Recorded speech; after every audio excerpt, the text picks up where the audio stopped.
future of our people.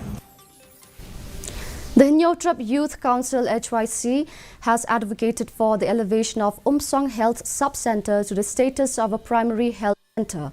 On Monday, leaders of HYC Riboy Sepngi, led by President R.C. Thank You, met with the Minister of Health and Family Welfare Dr. Amprin Lingdor at the Circuit House in Nongpor during her visit to Riboy.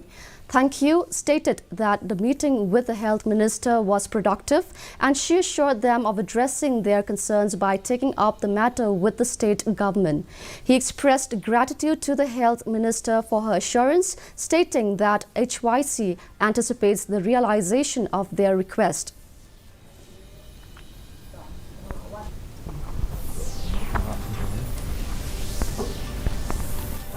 Jingkwa jung bebun belang rengkat bat ki rangba snong ki nong yalam snong hakiti ke jaka ngikwa ba kendam no ka jing upgrade ka jingkiu jing pen kentiu kerdan no ya ka umsong sub sentar ya ka umsong PHC kata kri jingkwa jungi bali ngikwa kata kalong bagane ka umsong sub sentar kala syakri las lamba habari bat ki dayanu jor bat ki sub sentar marla sangi kana usnam chiajar khandai spa prapo lai Kumtana lang juga kumgasang Hinyotrap Youth Council jong kari Riboy Sepngi mentang siwan berdu yang menasaran chat ban kerpat si.